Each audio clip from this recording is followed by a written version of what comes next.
tal? Bienvenidos a una nueva clase virtual de las clases virtuales de Grupo Atlas, segmento de nefrofisiología. Mi nombre es Sebastián Cebrián, soy médico cirujano y el día de hoy vamos a tocar uno de los puntos que tiene que ver más con la parte clínica, que son los trastornos ácido-base.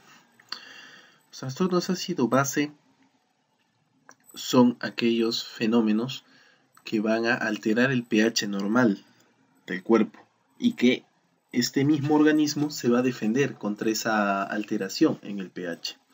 ¿Por qué? Porque si el pH, es decir, la cantidad de hidrogeniones o la concentración de hidrogeniones que nosotros tenemos en el cuerpo se altera, sea en exceso o en defecto, va a haber problemas con la naturalización de proteínas, con las reacciones enzimáticas, con los procesos fisiológicos metabólicos normales que tienen todas las células de nuestro cuerpo. Las células del cuerpo tienen que vivir a un pH estable, normal. Si este pH se altera, comienzan los problemas. Entonces, el cuerpo tiene mecanismos de regulación para este pH, sea con los sistemas buffer sanguíneos, que son la primera línea de defensa, o sea, a través de el pulmón, con el CO2, o el bicarbonato en el riñón. Muy bien, comenzamos entonces. Para yo entender o interpretar un trastorno ácido-base, primero tengo que conocer los valores normales. Hemos dicho el valor normal de pH. ¿A qué concentración de hidrogenión, o mejor dicho, logaritmo negativo de la concentración de hidrogenión, este es el valor normal que nos da el pH? ¿Cómo calculo yo el pH? Es logaritmo negativo de la concentración de hidrogeniones. Vamos a entrar a detallar en la fórmula. Entonces, el pH normal del cuerpo es 7.4, más o menos 0.04, o sea, puede estar entre 7.36 y entre 7.44. Entre esos valores, como ven, son concentraciones mínimas, son diferencias mínimas, rangos pequeños. No es que de 7.4 yo bajo a 7.3 sigue siendo normal, no. 7.3 ya es una alteración en el pH. Entonces, el pH normal 7.4. El CO2 normal 40 más o menos 4. Es decir, de 36 a 44. El bicarbonato normal 24 más o menos 2, de 22 a 26. Esos son los valores normales. Si el CO2 está a menos de 36, el CO2 estará abajo, hipocapnia. Si el CO2 está a más de 44, hipercapnia. ¿Okay? Muy bien, entonces ¿cómo voy a comenzar yo a interpretar un ácido base? Primero tengo que ver si el trastorno de la sangre está en alcalemia o acidemia. Y ahí nos ayuda nuestro loguito de Atlas. ¿Cómo voy a interpretar yo esto? Cuando el pH esté en el rango normal, es decir, de 7.36 a 7.44, diré que estoy en una eudemia. Acidez, o mejor dicho, el pH está normal, está eudémico. Si es menos de 7.36 será acidemia. No estoy diciendo acidosis, estoy diciendo acidemia. ¿Ya? Solamente acidemia porque hay pH disminuido en sangre. Y si es más de 7.44, alcalemia. Ese es mi primer paso. Bien sencillo. Miro el pH y veo si está normal, disminuido o elevado. Si está disminuido, acidemia. Si está elevado, alcalemia. Si está normal, eudemia. Primer paso. Bien fácil. Segundo paso. Tengo que ver el trastorno primario. Es decir, el problema obviamente no va a ser en los sistemas buffer sanguíneos, porque esos son rápidos y son saturables rápidamente también. El trastorno primario es o con el CO2 o con el bicarbonato. Es decir, CO2, ¿cómo se traduce? Pulmón, porque el pulmón es quien trabaja con CO2. ¿Y quien trabaja con bicarbonato en todas las clases de nefrofisiología que hemos visto? El riñón. El riñón es el que se encarga de la formación de bicarbonato, la reabsorción de bicarbonato o la excreción del mismo en su defecto. Entonces tengo que ver si el problema está en el pulmón o en el riñón, es decir, si está en el CO2 o en el bicarbonato. Nosotros nos acordamos de nuestra fórmula, ¿no? Del CO2 y agua que formaban ácido carbónico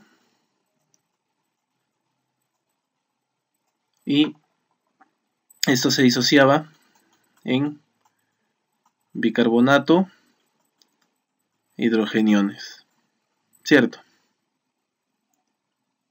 Entonces, ¿qué pasa si yo tengo más CO2 es porque la cantidad de hidrogeniones está aumentando. Si aumenta la cantidad de hidrogeniones, baja el pH. Por esta fórmula de acá. Entonces, diré que el pH es inversamente proporcional a los niveles de CO2. Una primera fórmula que debemos recordar. El pH es inversamente proporcional a los niveles de CO2.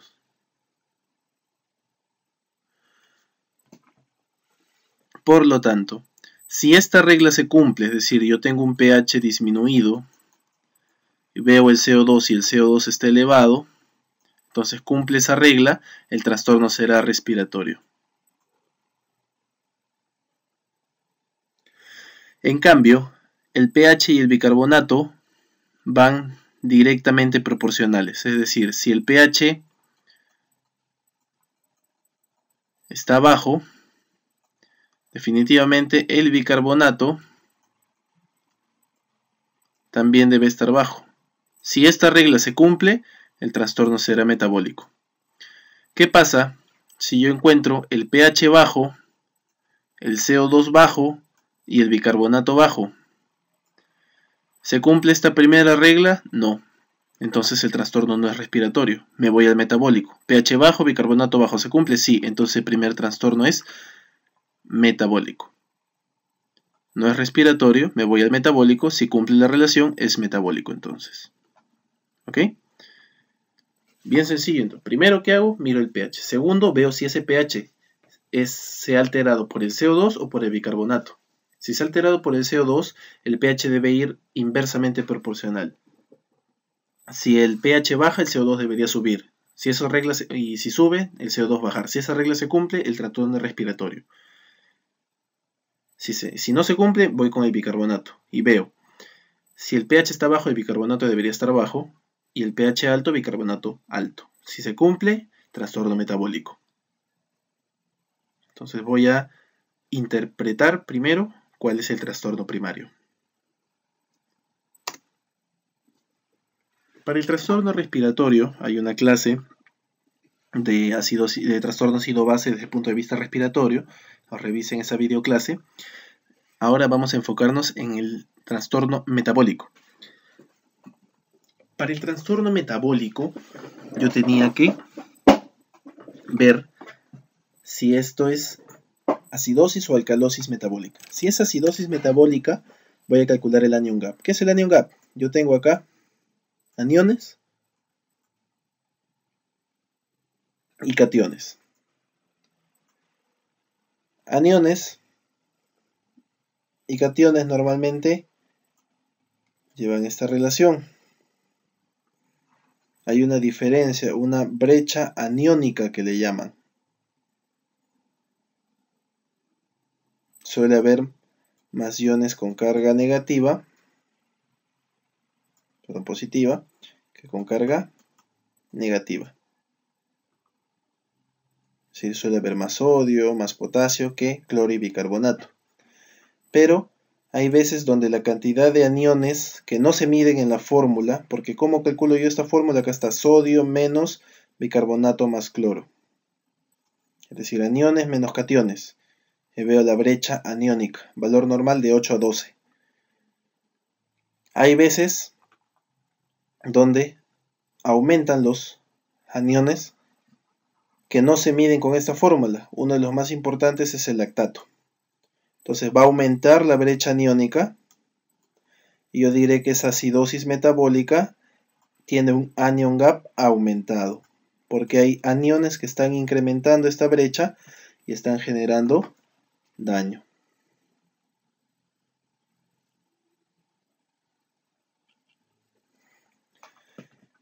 Muy bien. Si esta fórmula sale entre 8 y 12, será un anion gap normal. Solamente voy a utilizar la fórmula del anion gap cuando mi trastorno primario sea una acidosis metabólica. Si es alcalosis metabólica, no la miro. ¿Ok? ¿Listo? Entonces, sea cual sea, si es acidosis o si es alcalosis metabólica, yo he visto mi pH, he visto mi CO2 y voy a ver si este trastorno metabólico está compensado. ¿Qué es compensado? Normalmente por la regulación justamente de esa fórmula de CO2, agua, ácido carbónico en bicarbonato, hidrogeniones, el CO2 compensa al bicarbonato y viceversa, el bicarbonato compensa al CO2.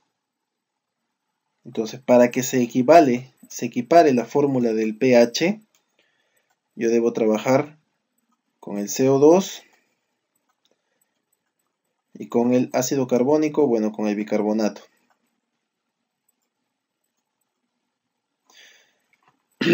Entonces el CO2 va a tener que compensar a la acidosis metabólica.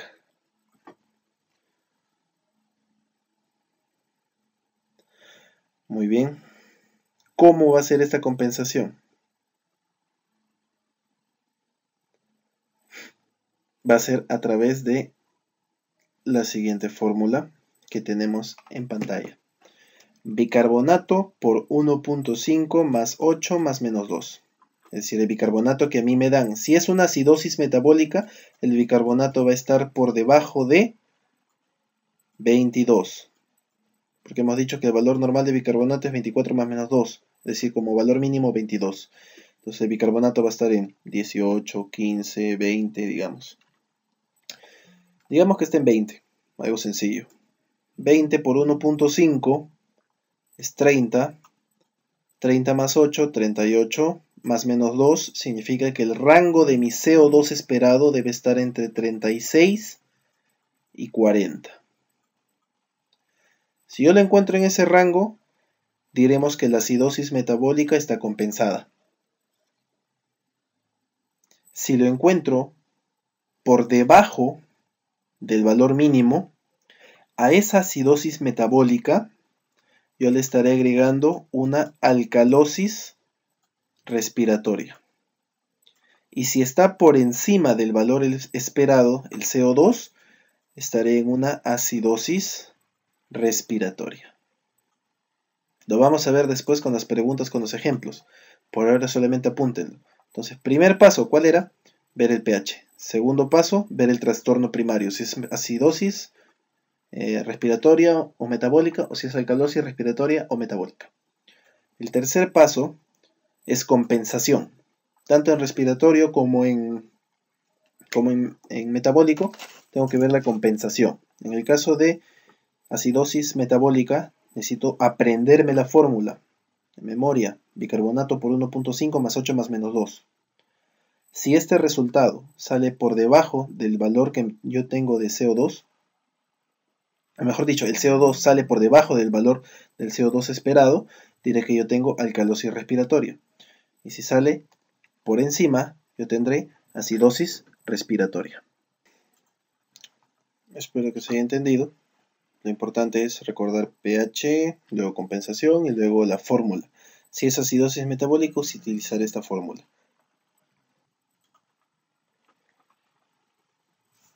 Muy bien. En el caso de que sea alcalosis metabólica, la fórmula es esta de acá.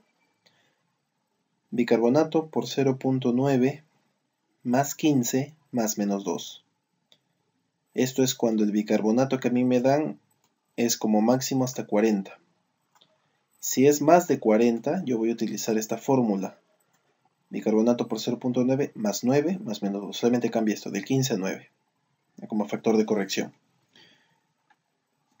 Entonces, igual, si el CO2 sale, o sea, el CO2 que yo tengo es menor al valor del CO2 esperado, diré que este paciente, aparte de alcalosis metabólica, tiene asociado una alcalosis respiratoria. Si es mayor, será una acidosis respiratoria junto con la alcalosis metabólica, y si es igual, será compensada. Alcalosis metabólica compensada. Muy bien, entonces ese es el tercer paso. Primero veo pH, luego veo el trastorno primario y luego veo la compensación. Solamente en el caso de acidosis metabólica con anion GAP aumentado, es decir, si mi primer paso veo que el pH está bajo, el segundo veo que lo está causando el bicarbonato, entonces es una acidosis metabólica. Le saco el anion GAP y sale que el anion GAP está elevado, más de 12, entonces tendré una acidosis metabólica anion GAP aumentado. Ese será mi trastorno primario. Puede estar compensado o no, pero si aparte de la compensación respiratoria tengo que ver si hay un tercer trastorno. Solamente en estos casos voy a calcular, según esta fórmula, el anion GAP que yo tengo, que he hallado, menos 12 más el bicarbonato. Si ese resultado sale más de 30, diré que aparte de la acidosis metabólica anion GAP aumentado, el paciente tiene una alcalosis metabólica. Y si sale menos de 23, aparte de una acidosis metabólica anion GAP aumentado, tendrá una acidosis metabólica. Entonces tendrá un doble o triple trastorno dependiendo si el respiratorio está compensado o no.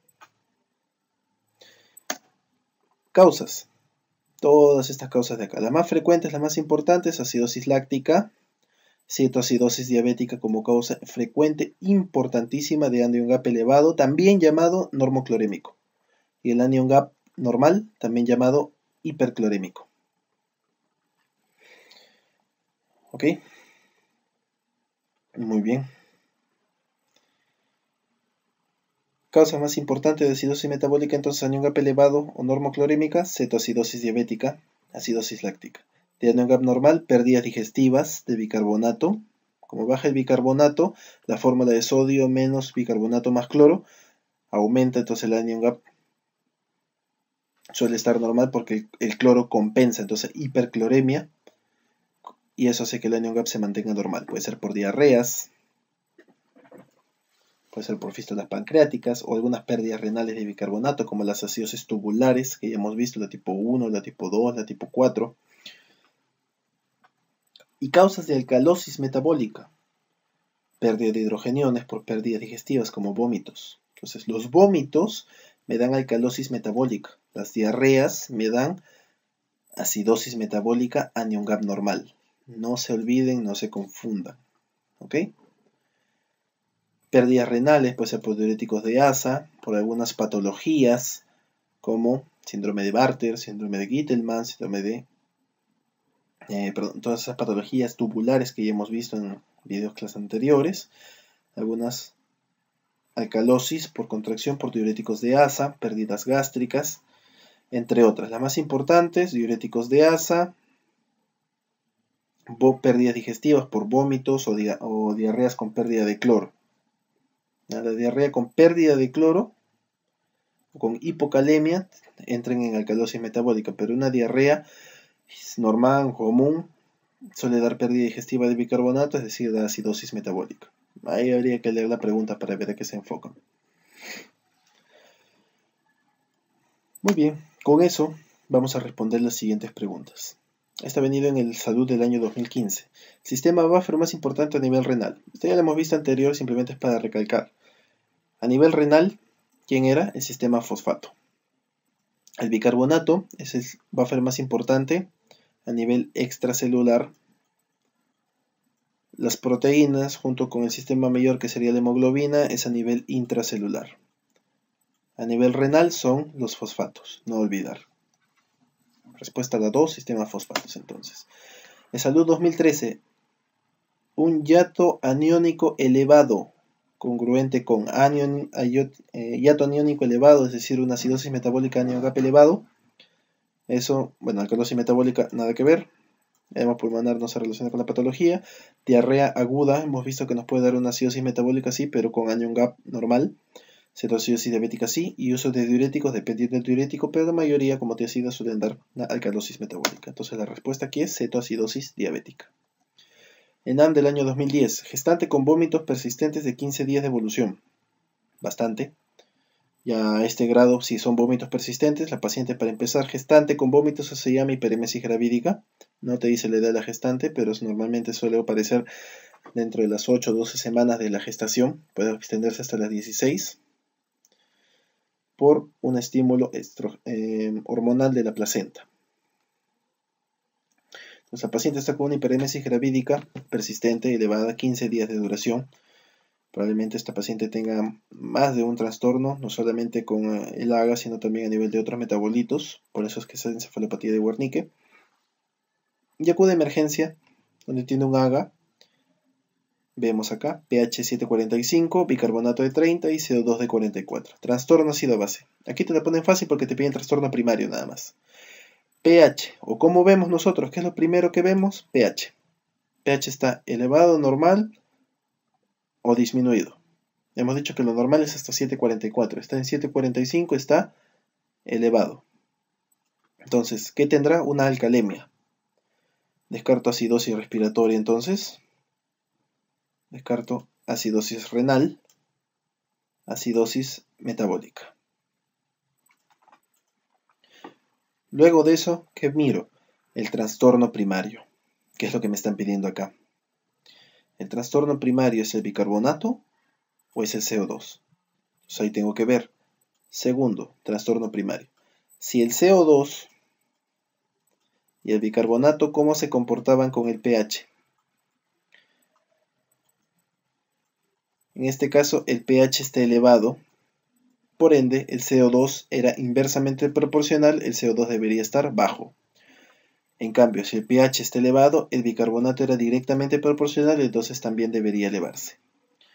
¿Qué pasa acá? ¿Cuál es el valor normal de CO2? 40 más menos 4.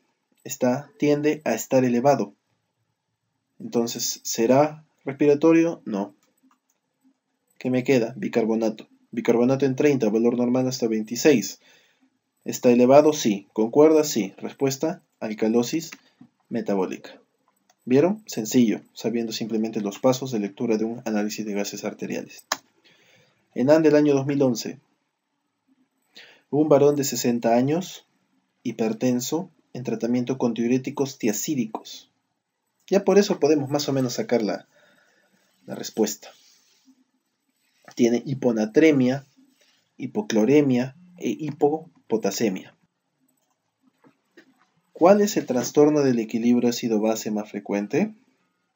O más probable en este caso. Si yo uso diuréticos tiacídicos, las tiacidas, ¿a qué nivel actuaban? En el túbulo distal, a través del canal de sodio-cloro. No, del simporte de sodio con cloro en el túbulo contorneado distal. Entonces, si no ingresaba sodio y cloro, eso es lo que genera hiponatremia e hipocloremia. Como no ingresa a este nivel, el sodio y el cloro pasan hacia el túbulo colector cortical y se estimula el ingreso de sodio, lo que hace que no se active de manera adecuada la reabsorción de potasio que ocurría a este nivel.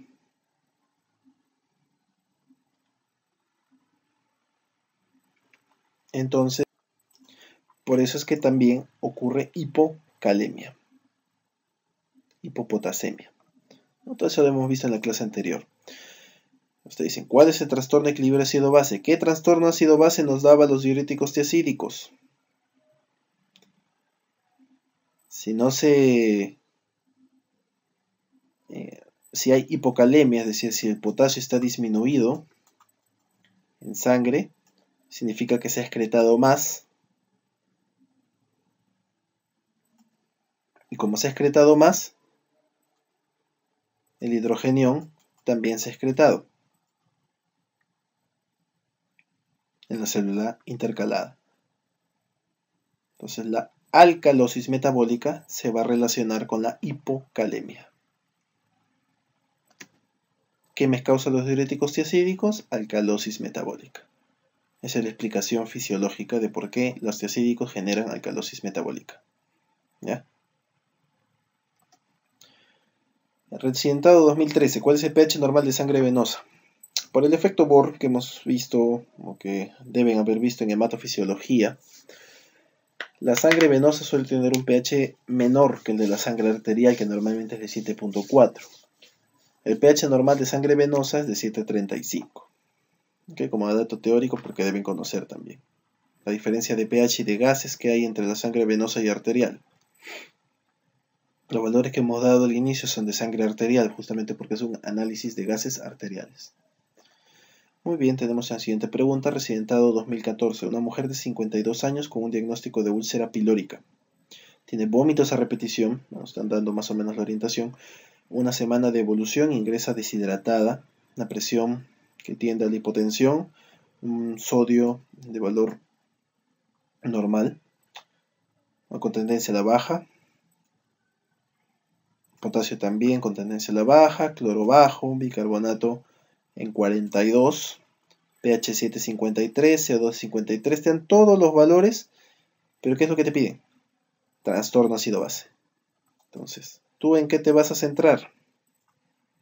Te vas a centrar en tu pH.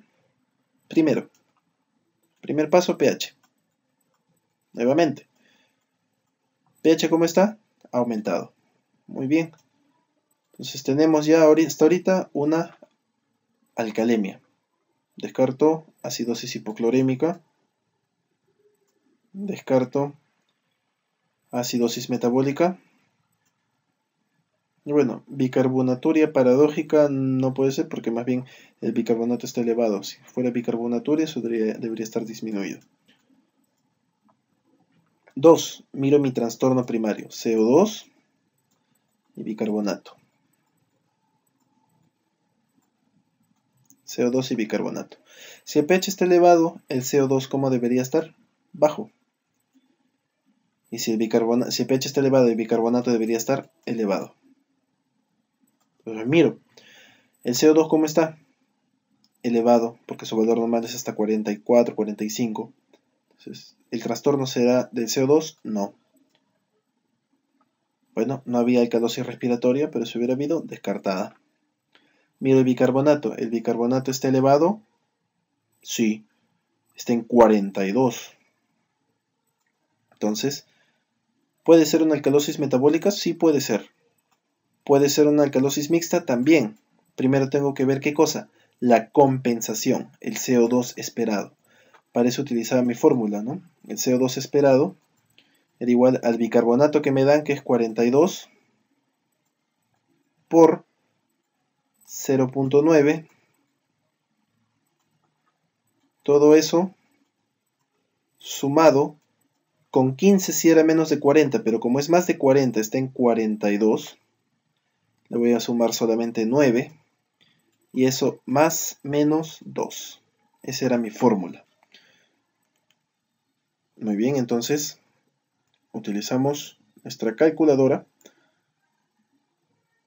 O si estamos en el examen lo hacemos con la mente. Y el valor de rango va a salir entre 44.8 y 48.8. Ese es el valor normal de nuestro CO2 esperado. ¿Sí se entienden los pasos? Primero pH, luego trastorno primario y luego ver si esto tiene compensación. Hemos usado nuestra fórmula, le hemos sumado, la fórmula en alcalosis metabólica es bicarbonato por 0,9 más 15 o más 9 dependiendo de bicarbonato más menos 2. Acá usamos más 9 porque el bicarbonato es más de 40. Hacemos la fórmula y sale entre 44.8 y 48.8. ¿Qué hemos dicho?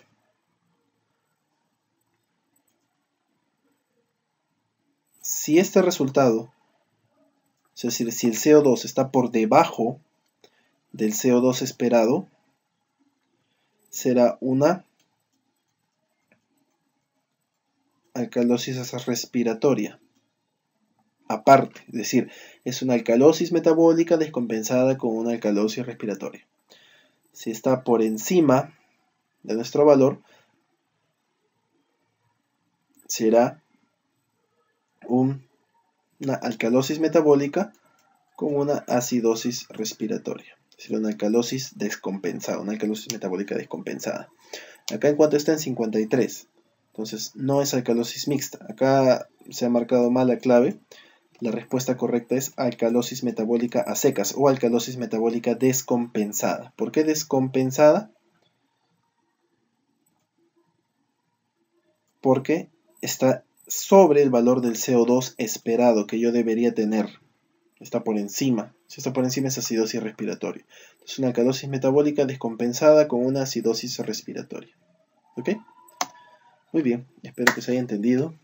Lo más complicado es aprenderse las fórmulas en la cabeza de memoria. Pero si lo hacen con la práctica, si lo hacen poco a poco, verán que no es tan complicado de recordar. Muy bien, eso sería todo entonces. Nos estaremos viendo en un próximo video. Suscríbanse a nuestro canal de YouTube, a nuestra página de Facebook. Y eso sería todo. Cuídense mucho. Hasta